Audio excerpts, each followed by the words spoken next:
అందరికీ నమస్కారం. Welcome to our channel purely house wife వంటలు. ఈరోజు మనం ఎంతో కమ్మగా ఉండే పెసరపప్పు వేసిన పరమాన్నాన్ని తయారు చేసుకుందాం. ఉగాది పండగ రాబోతోందిగా, ఈసారి ఇలా ట్రై చేయండి. ముందుగా వెడల్పుగా ఉన్న ఒక పాత్రని తీసుకుని స్టవ్ మీద పెట్టి పొయ్యి వెలిగించుకుని అందులో 1 గ్లాసు నీళ్లు పోసుకోండి. అందులోనే మీరు 2 గ్లాసులు ఫుల్ క్రీమ్ మిల్క్ యాడ్ చేసుకోండి. నేను తీసుకున్న మెజర్మెంట్స్కి నేను 1/2 లీటరు ఫుల్ క్రీమ్ మిల్క్ తీసుకున్నాను. 1/2 లీటరు వాటర్ యాడ్ చేసుకున్నాను. పాలు పొంగు రానివ్వాలి. పాలు పొంగొచ్చిన తర్వాత ముందుగా గంట ముందు నానబెట్టుకున్న 100 గ్రాములు బియ్యం, 50 గ్రాములు పెసరపప్పు ఇప్పుడు శుభ్రంగా కడిగి వాటిని మనం ఈ పాల మిశ్రమంలో వేసి మనం దీన్ని మెత్తగా ఉడికించుకోవాలి.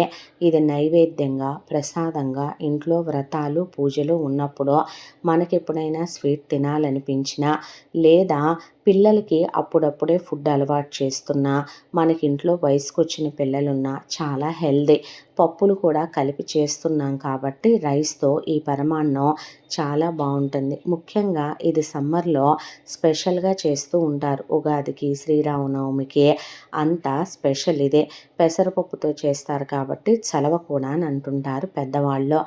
ఇది చాలా కమ్మగా ఉంటుంది. మీరు కంపల్సరీ ఒకసారి ట్రై చేయండి. ఇలా మనం చుట్టూ మేగడలా ఫామ్ అవుతూ ఉంటుంది మనకి. ఆ మేగడ కూడా మనం లోపలికి లాగేస్తూ బియ్యాన్ని, పెసరపప్పుని మనం మెత్తగా ఉడికించుకోవాలి. పరమాన్నం ఎంత మెత్తగా ఉడికితే అంత కమ్మగా ఉంటుంది. మా ఇంట్లో పరమాన్నాలే చాలా రకాలుగా చేస్తాం. చేసేవన్నీ కూడా మీకు నేను తర్వాత వీడియోల్లో పోస్ట్ చేస్తూనే ఉంటాను.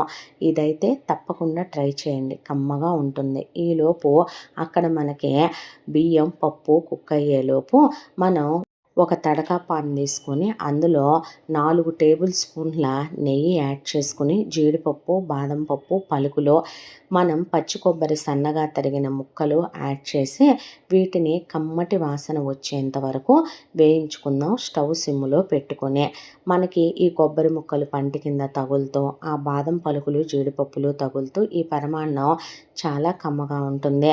నేను కిస్మిస్సులు వేయనండి, ఇంట్లో తినరు మాకు పరమాన్నంలో వేస్తే. మీ ఇంట్లో తినేటట్టయితే మీరు యాడ్ చేసుకోండి. ఇప్పుడు మనకి మెత్తగా ఉడికిపోయింది కాబట్టి పరమాన్నం ఇందులో 1 స్పూను యాలకుల పొడి. నేను ఎప్పుడు పరమాన్నం చేసినా మొత్తం బెల్లం వేయనండి కాబట్టి 1/2 కప్పు బెల్లం తరుగు, అలాగే 1/2 కప్పు పంచదార ఇలా యాడ్ చేస్తే కమ్మగా ఉంటుంది. మీరు బెల్లం వేసే ముందు స్టవ్ ఆఫ్ చేసేసుకుని పరమాన్నాన్ని ఒక 2 నిమిషాలు వేడి దిగనివ్వండి. బబుల్స్ స్టాప్ అయిన తర్వాత ఈ బెల్లం తరుగు, పంచదార, యాలకుల పొడేసి కలిపి ఒక 2 నిమిషాలు మూత పెడితే ఆ బెల్లం మొత్తం కరిగిపోతుంది. ఈ మధ్య ఉప్పుడు బెల్లాలు దొరుకుతున్నాయి కదా, బెల్లం విరిగిపోకూడదు పరమాన్నంలో వేస్తే. మనం వేయించి పెట్టుకున్న డ్రై ఫ్రూట్స్, కొబ్బరి ముక్కలు పరమాన్నంలో యాడ్ చేసుకుని ఇలా కలుపుకుంటే ఇప్పుడు మనకి ఇది లూజ్గా ఉంటుంది. తినేవాళ్ళు ఇలా తినేసి నైవేద్యం పెట్టుకోవచ్చు. కాసేపు ఆగితే గట్టిగా ఉంటుంది కాబట్టి ఇంకా ఉడకాలేమో అనుకోకండి. మన కమ్మని పరమాన్నం తయారైపోయింది. తప్పకుండా ట్రై చేసి మన ఛానల్ని లైక్, షేర్, సబ్స్క్రైబ్ చేయడం మర్చిపోకండి. రెసిపీ ఎలా కుదిరిందో నాకు కమెంట్ సెక్షన్లో చెప్పండి. Thank you.